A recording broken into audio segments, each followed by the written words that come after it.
Hi hello guys. അപ്പോൾ എൻ്റെ ഒരു ഡേ ഇൻ മൈ ലൈഫാണ് കേട്ടോ ഞാനിന്ന് കാണിക്കുന്നത്. അപ്പോൾ ഗുജറാത്ത് ഡയറീസിലേക്ക് എല്ലാവർക്കും സ്വാഗതം. രാവിലെ തന്നെ മുഖമെല്ലാം കഴുകി ഒരു ഗ്ലാസ് ചായ, അത് നിർബന്ധമാണ്. അത് കഴിഞ്ഞ് നേരെ ബാൽക്കണിയിൽ നിൽക്കുന്ന കറ്റാർ വാഴയ്ക്ക് വെള്ളം ഒഴിക്കാൻ പോയി. അത് കഴിഞ്ഞ് വന്നിട്ടോ വാഷ് ബേസിനെല്ലാം അത്യാവശ്യം നന്നായിട്ടങ്ങ് ക്ലീൻ ചെയ്തു. ബെഡ്റൂമിൽ അത്യാവശ്യം പൊടിയും കാര്യങ്ങളും ഒക്കെ ഉള്ളതിനാൽ ബെഡ്റൂമും അങ്ങ് വൃത്തിയാക്കി ക്ലീൻ ചെയ്തെടുത്തു. എന്നിട്ട് നേരെ വണ്ടി വിട്ടത് കിച്ചണിലേക്കാണ് കേട്ടോ. കിച്ചണിൽ വലുതായിട്ട് കാര്യങ്ങളൊന്നും ഇല്ലായിരുന്നു. എപ്പോഴും നീറ്റായിട്ട് കിടക്കുന്നതുകൊണ്ട് കുറച്ച് കാര്യങ്ങൾ മാത്രമേ ഉണ്ടായിരുന്നുള്ളൂ. അവിടെയും അങ്ങ് സെറ്റാക്കി വെച്ചു.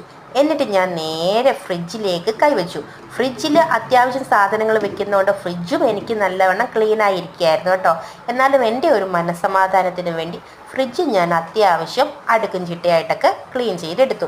എന്നിട്ട് ഒരു ചൂലുമായിട്ട് ബെഡ്റൂമിലോട്ട് വന്ന് ബെഡ്റൂമിൻ്റെ മുക്കും മൂലയും എല്ലാം നന്നായിട്ട് ക്ലീൻ ചെയ്തെടുത്തു.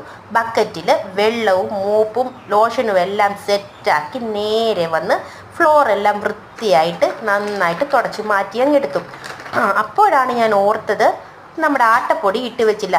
പാറ്റയുടെ ശല്യം അതിരൂക്ഷമായതുകൊണ്ട് ആട്ടപ്പൊടി ഞാനങ്ങ് ഒരു ബോക്സിലേക്കാക്കി മാറ്റി വെച്ചു. രാത്രിയിൽ കൊണ്ടുവന്ന അയലയും ചൂരയും ഒക്കെ ക്ലീൻ ചെയ്ത് എടുക്കേണ്ടതുണ്ടായിരുന്നു.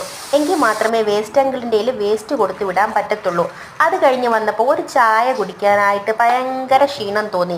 അതോടൊപ്പം തന്നെ ആവിയിൽ ഞാൻ മുട്ടയും ചോളവും നന്നായി ഒരുമിച്ച് പുഴുങ്ങിയെടുത്തു. ഒറ്റയടിക്ക് ഇത് രണ്ടും എനിക്ക് ഒരേ ടൈമിൽ കിട്ടിയിട്ടോ.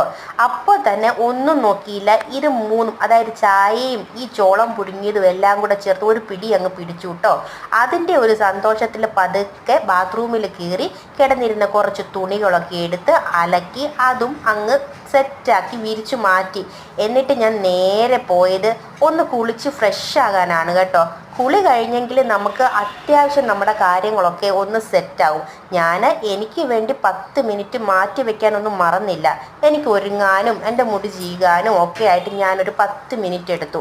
അത് കഴിഞ്ഞ് നേരെ കിച്ചണിൽ കയറി അരി കഴുകി അടുപ്പിലിട്ട് വരഞ്ഞ് വൃത്തിയാക്കി മസാല പുരട്ടിയ അയര വറുത്തെടുത്ത് അതോടൊപ്പം തന്നെ കോവയ്ക്ക മെഴുക്കുവരട്ടിയും വെച്ചു. ഇതിൻ്റെ ഇടയ്ക്ക് ഒരല്പം മുന്തിരിയും പഴവും കഴിക്കാൻ ഞാൻ മറന്നില്ല കേട്ടോ. കാരണം ലോ ബാറ്ററി കാണിച്ചു തുടങ്ങിയ പ്രശ്നമാണേ.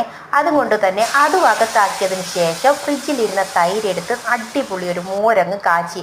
ഉച്ചയ്ക്ക് ഇതൊക്കെ ഒരു നിർബന്ധമാണ് എൻ്റെ കാര്യത്തിൽ. അതിനുശേഷം ഞാൻ ഉള്ളത് വെച്ചൊരു ഷാർജയും കൂടെ അടിച്ചങ്ങകത്താക്കി. എന്നിട്ട് ചൂട് ചോറും അതോടൊപ്പം തന്നെ വെച്ചിരുന്ന കറികളെല്ലാം കൂട്ടി ഒരു പിടി അങ്ങ് പിടിച്ചു.